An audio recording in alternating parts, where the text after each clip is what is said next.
Manever I say ma PENDREAM TV. PENDREAM TV there, I see them yopo. ManaseAzure, a investigative journalist. Now, currently, he is in the United States of America. Now, wama a inside story of the arrest of Ken Ofori, where when any kwanya ye faso Ken Ofori, yeah, what the leaked details of Ken Ofori luxurious apartment close to $2 million. The location, yeah, previously na Kamala Harris and Anna Eteho, ManaseAzure at the leaked information, and I said a whole story about Tuja. ManaseAzure, said the exact location na yehu Ken Ofori ya yekofa no 11124th Street. Yeah, na over a luxurious apartment which is worth almost $2 million. It is believed that Ken Ofori near enema and na a works apartment in him. Now it is also believed that apartment the apartment na Kamala Harris and an before say she was being elected, and I said before she was sworn in as the vice president of the United States of America. Na Ken Ofori APA anopa around 11 a.m. say oba beji emframa kakra na around the hona na eyes for no say na omonso omotiteno. Now it is believed that we no na targeted operation. Yeah, omo Ken Ofori and omo driver to the detention center, which is around 89 miles from the luxurious apartment. Esem we ne esema hudo bi na ManaseAzure edetudra abra oma inside story of ekwanya ye faso Ken Ofori Atta. We clearly cannot proceed without saying something about Ken Ofori Atta in ICE custody. Detention in the U.S. His lawyers had written very early when the news came out that this was purely immigration and it was standard procedure. It had nothing in connection with he being sought to return to the country for accountability. But you've heard from the Attorney General, your lawyer, the state's lawyer, that is absolutely incorrect. Actually, he had also been investigating him on a number of issues, which is, he says, are even bigger than what the OSP is doing for a long while, and had been in interactions with authorities in the United States about Ken Ofori Atta, and his visa got revoked in July of 2024, and he was given up to November of that year to leave the country, and he couldn't. And then this is where we are. Now, let me begin by going to ManaseAzure, who is joining us from the United States of America and has something exclusive to share with us. Thank you, Manase, for making time to join us. Thank you for having me, Samson. In America, we thought you were teaching and studying. We didn't know that you were still doing I Catch You. Where did you catch Ken Ofori Atta? What is he doing? Where you found him? Well, I caught him. I only have details of what he does, and that's what I've been sharing.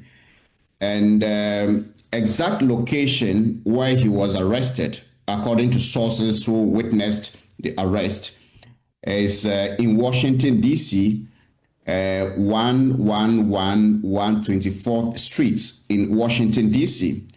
And there is an apartment, a luxury apartment complex building called the Westlight Building. This building is in a very expensive neighborhood of Washington, D.C., and it is a 20-minute walk from the White House. This is where sources say Ken Ofori Atta and some members of his family, I have heard specifically his wife and son, have been living in this building.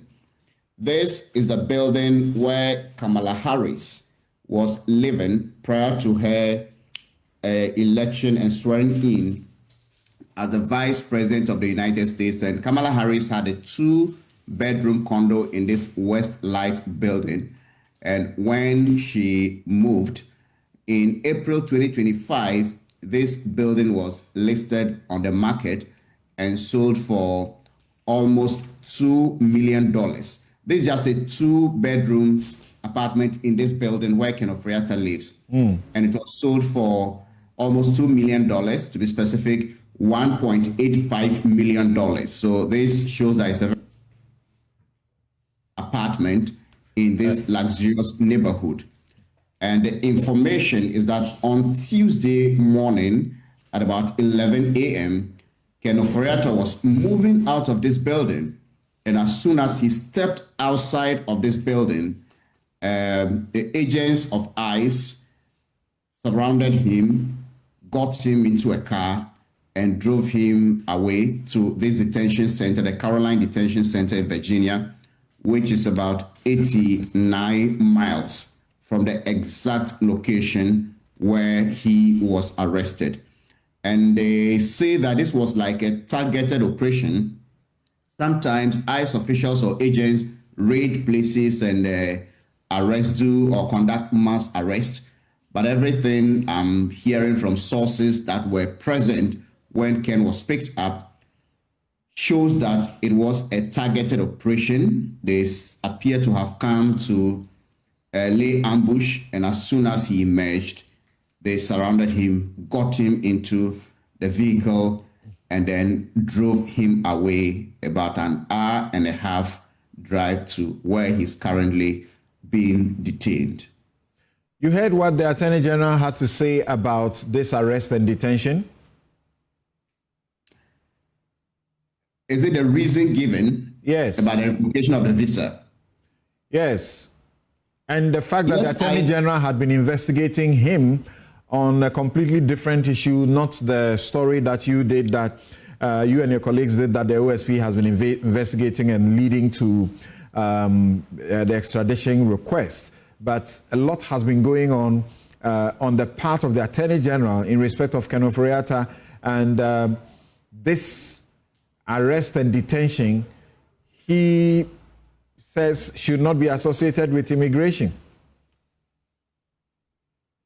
Well, I think it is true that he may have been arrested by the authorities for something may have triggered it, but what we are hearing now, it has more to do with the immigration. The Attorney General, if I heard him said, his visa was revoked and he was given up to about 29th of November to leave the United States.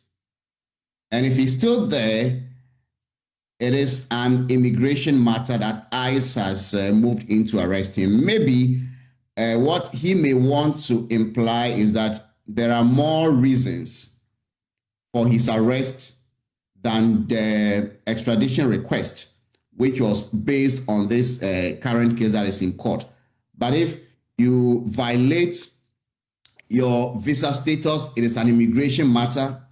ICE is working on immigration. So I believe this is purely on immigration from the information that is out. It is possible that your Attorney General is telling you what he has been doing, and you say you believe this is purely on immigration?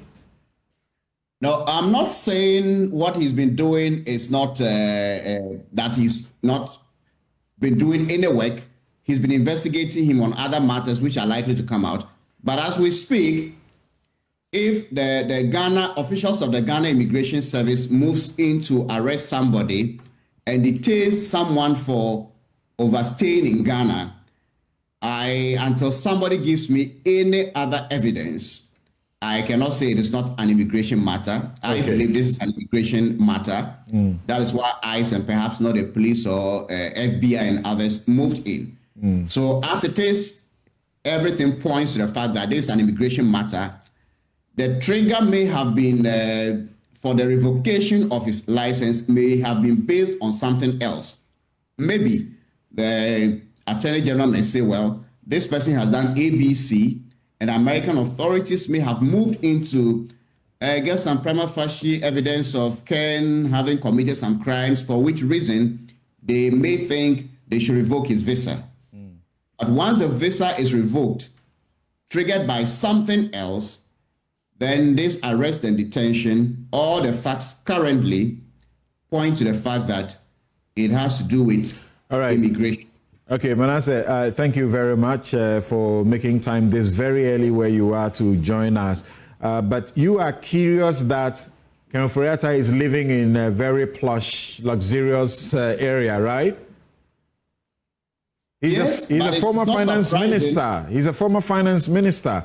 He's a man who had made a lot of money, who had companies, who was running a bank, an investment bank, and so on. So it shouldn't be beyond his means to rent an apartment, however expensive, in that neighborhood in the U.S. I very much agree with you, and that is why some of us are livid. For what shall it profit a man to make all of this, and then you are now living in detention?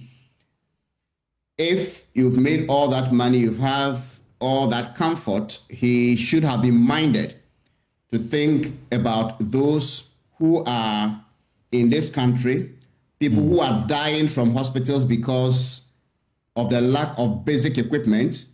My own father fell ill in 2023, and we needed an MRI scan in the Upper East region. We didn't get it. The whole of northern Ghana, there wasn't a single MRI machine.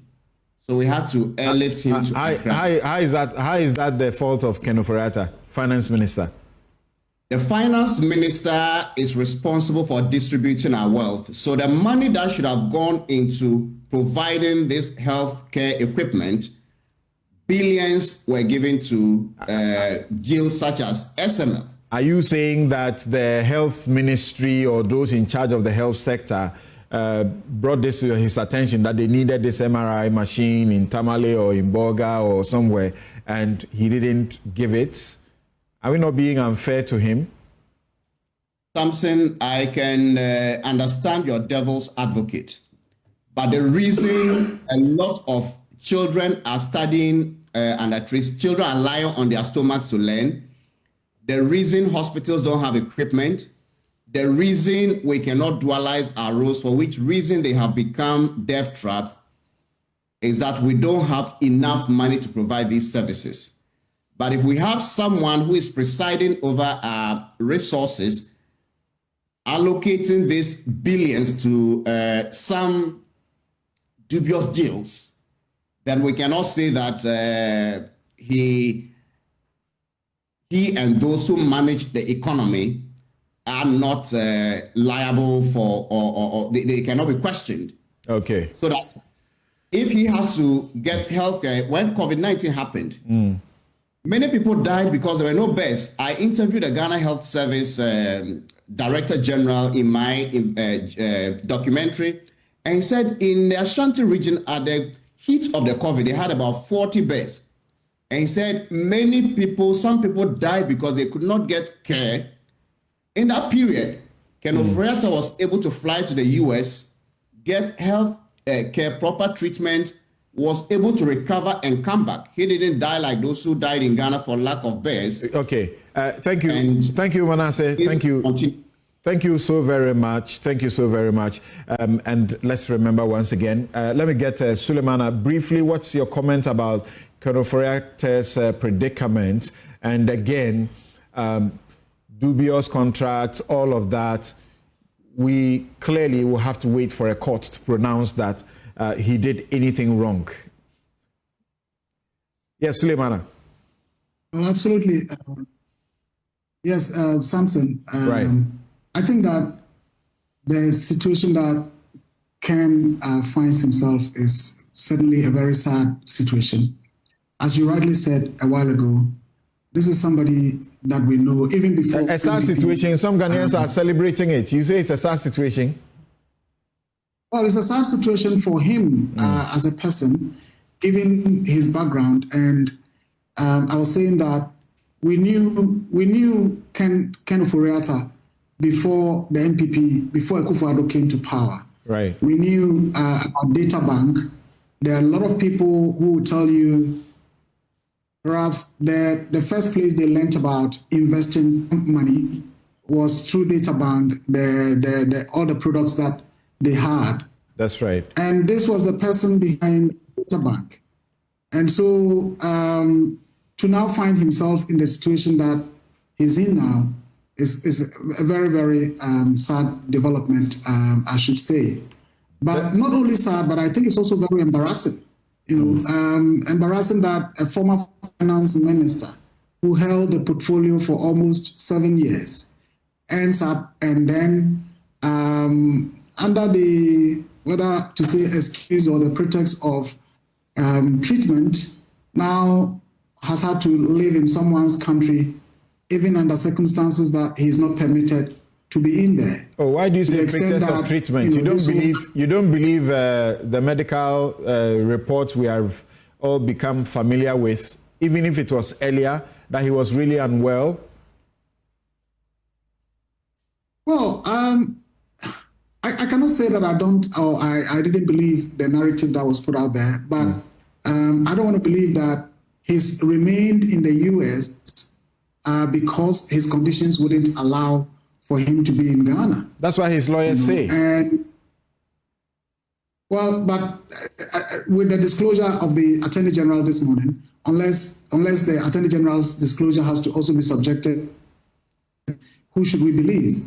Because the lawyers, per the statement that we have all seen, created the impression that, well, it's normal for somebody to overstay because of a medical condition, and it's also normal to then apply for extension.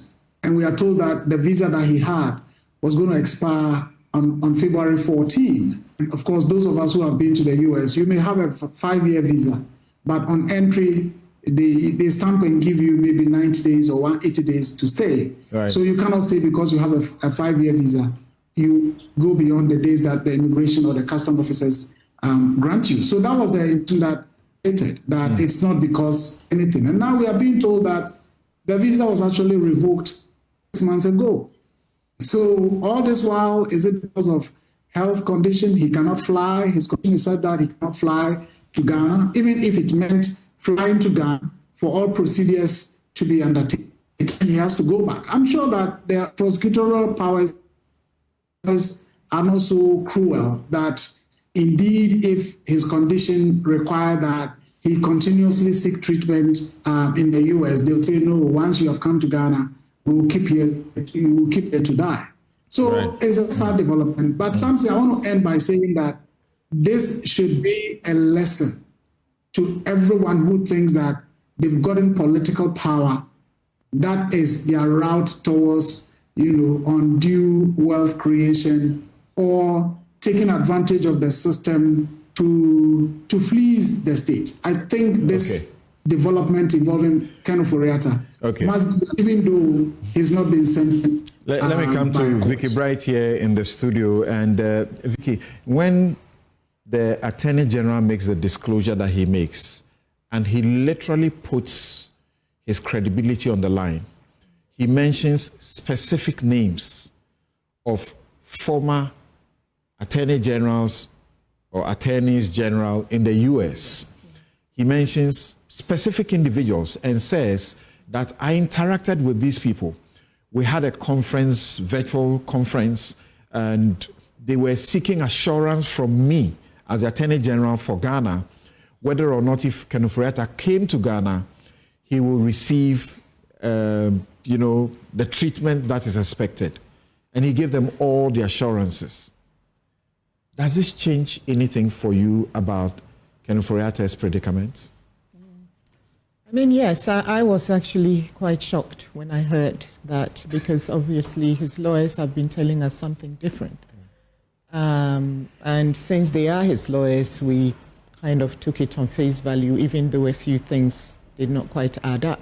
What the AG has said, and the basis upon which he said them, until and unless there's the contrary, is the AG that must be believed. Absolutely. Thank you. Absolutely. He is the Attorney General of this land, and his credibility is very important to him. He's not going to sit here in front of 34 million Ghanaians and say something that wasn't the case, especially where there are international elements or dimensions involved, and especially in something as high profile as this, and with everything going on. I mean, for me, I agree with what Suleimana said. It is a solemn lesson. It should be a solemn lesson for all public holders or public office holders that when you're holding an office, whether you're looking after our finances or natural resources or whatever it is, you're doing it on trust for Ghanaians, for the people of Ghana. And one day, you may be called to account for it. And if and when you are, you should be prepared to do so without giving anyone any cause to be thinking negatively of you. I think there's nothing wrong with Ken going to seek medical treatment abroad. But the question is, when did that situation resolve itself? Why isn't he here? Really, are the Americans so heartless that if the Mayo Clinic says to them, look, we still need 6 months to treat this gentleman, they'll say, no, we don't care. Because normally the hospitals in the US, people go for medical tourism. And the hospitals in the US do speak to the immigration authorities. And they would work with them to ensure that you've had your treatment and you exit their country when you've done so. So it also kind of puts into question, for me, in my mind, how do we now believe what Ken's lawyers tell us going forward? Remember the backlash that the OSP suffered, that the man is unwell. The presidency has given him, the all clear to go treat himself, and you are after him like, it's not fair. And then there were promises from his lawyers, particularly his wife spoke to Evans Mensah and said, he will go get treatment, he'll be back before you know it. Yes. You think he brought this upon himself? Now that he's... look, those of you who have seen the facility, certainly a finance minister should not be here. He has brought it upon himself. Who did it to him? If you are holding a public office, you cannot blame third parties that's a bank bird for anything that happens. It's very, it's very sad. Enough. It's not where, we are Ghanaians, and we would not want anyone who has held public office in our nation to be living in these circumstances. If for anything alone, that alone is not something that I think Ghanaians desire. So for me, he clearly entered the US legally, but then in the, entering, your visa, a valid visa will allow you to enter at the port of entry. But then the regulation of your stay while you're there is purely an ICE matter. So that situation can change at any time. So clearly something changed for them to now decide to revoke the visa. I don't even know how I don't know, well, let me put it this way. I don't know at what point in the chain of events his lawyers applied for his status to be changed. Because if it's been revoked, then clearly there's nothing, you cannot extend something that is dead. You see what I mean? That's a critical observation there. Yeah, you cannot extend something that is dead. So the chain of events is very important. So is this an exercise in futility or not? And that will depend on at which stage the lawyer stepped in to make this application. Okay, let me bring in Prof. Okay. Your people will beat me if I don't say Prof. No. And you insist that we shouldn't call you Prof. I'm an associate professor. Yeah. So, do you think that this situation, Ken brought it upon himself? I have to be fair to him, right? Regardless of whatever we all see, I'm a public officer. Regardless of me being even a public officer serving the state, things are not always the way they are, and how we react to them are very different. So prima facie, or whatever evidence is being thrown around, I wouldn't say he brought it upon himself. Sometimes errors happen in public office, right? So I would wait for a competent court of jurisdiction to pass that verdict on Ken Ofori Atta. As seen, he should have made himself available. Well, if that is what you're saying, if that is what you're saying, I was just looking at the facility. This is someone who's been to, the IMF, annual conferences, dine with the high and mighty, met presidents, AFDB, Exim, bank conferences. So I mean, you're rubbing shoulders, right, with the creme de la creme. And in just under 1 year out of office, you found yourself in this. It's not palatable for anyone. And I was thinking that, because the point is, the more he stays out, the more he aggravates his situation, not in the court of law, but in the court of public opinion. Mind you, the public opinion or court of public opinion may not have any weight in terms of determining your case, but socially it has a psychological element in the impact it has on your reputation. One issue I have raised is that so far is the prosecutor's case against him that we know. Yes. For himself and his lawyers. They are not telling us anything about his own case. So I'm coming to that. I'm coming to that. But again, with how this case is being treated worries me. Because if all the revelations come out as they are beginning to drop, it's going to be very interesting. I mean, from where I sit and the peers I interact with, I may have grapevine information, etc., but it's not in me to determine. The Attorney General just told us. But the Attorney General just told us something interesting. That SML is only a tip of the iceberg. Yeah, so, you know, the Attorney General's revelation has actually turned 360 of my preparation for what we're going to discuss today.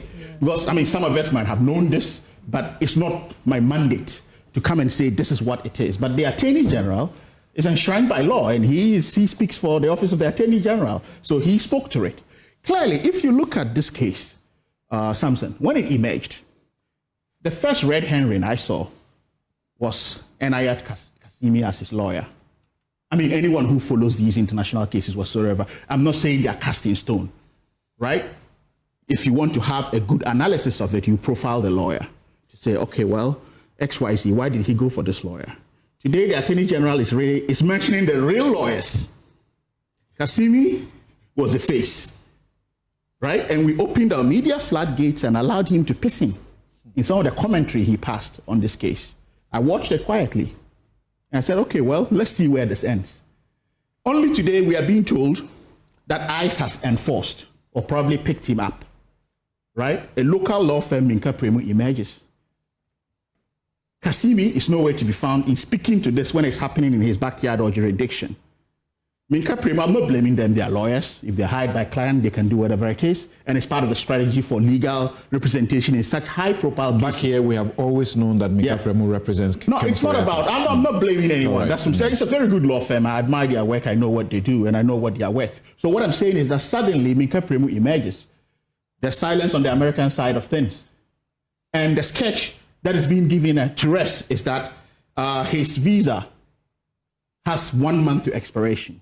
But the interesting question, those of us who may probably be exposed to immigration rules, if they've changed maybe today, I do not understand on how on earth that a month to the expiration or expiration of a visa, you get picked up. Because you've not violated it yet.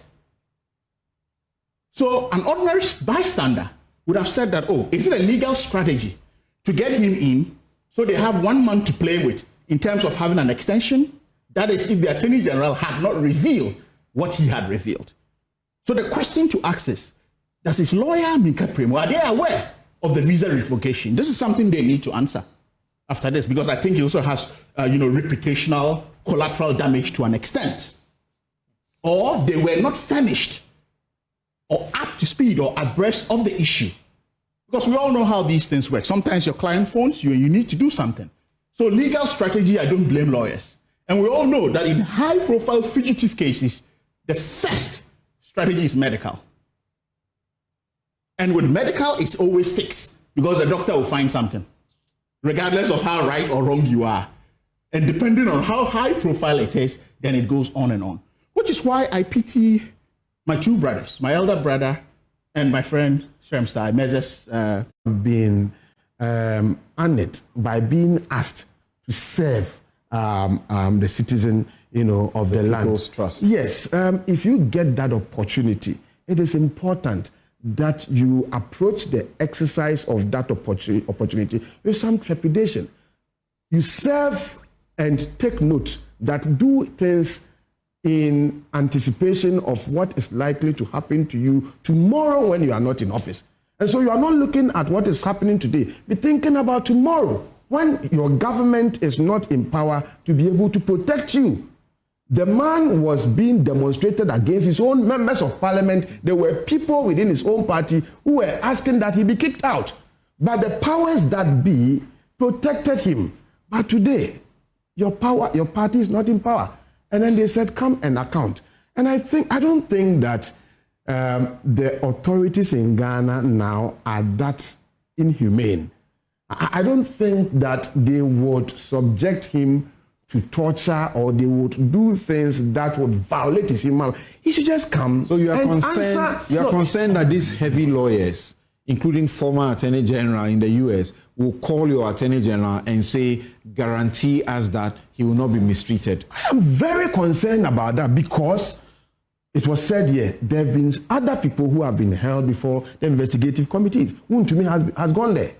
And is he being killed? Some have suffered onerous bail terms, even in custody for over a week, over a month. Well, you are here, and then there are lawyers here. I know people who were presented with bail terms that the generality of the people felt that this was unreasonable, and we all spoke against that, and then they were varied. That's right. And so my point is that we are Ghanaians, we love ourselves. I don't think that anybody means harm. The most important thing is that if there's been something that is untoward that has been done, it ought to be investigated, and if people have to face the full course of the law, they must be made to face. Because one of the reasons why this government was overwhelmingly given the mandate to govern was for it to be able to confront some of these things. And already there are people who are showing signs of frustration that the government seemed to be slow in going about some of these activities. And so the AG was explaining. It is important that we make this point that, look, Mr. Ken Ofori-Atta must be assured that he's only going to be asked to face the law. And like you rightly said, we don't seem to appreciate his case.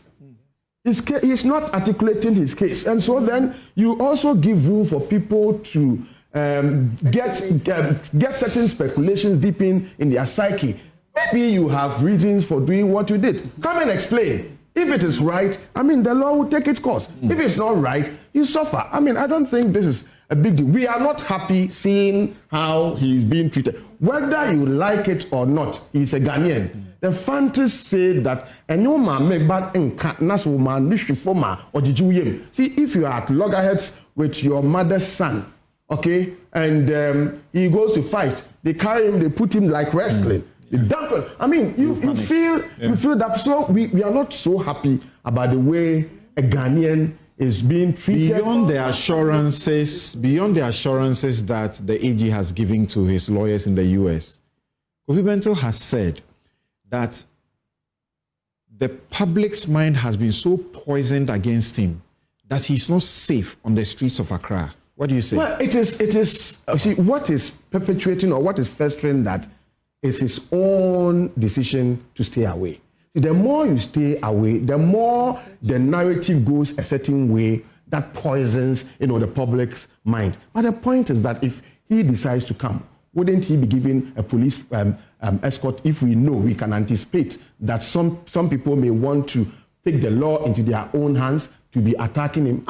I'm sure that President Mahama's government is that humane and that concerning and considerate that he would only want him to come and answer questions. If you answer the questions and you answer them well, you go. But if you are not able to answer them well and there are prescriptions as to how you should be handled, then the law takes its course. Right. And so he should come and open his defense, and so that we can be able to cut him off from all these acts of humiliation. I'm not happy about it. There are Ghanaians living in the US. Yeah. So that fear still extends there, isn't it? Yes. There are Ghanaians living in the US. There are Ghanaians living in the US. Yes. And so the continued perception that he's running away is what is not fueling all these things. Let me now get... I'm not PENDREAM TV. Now, so far so good. Say open online portal e Ghana. Nipa share, nipa follow, nipa comment here. To my best of knowledge, without any biases, PENDREAM TV.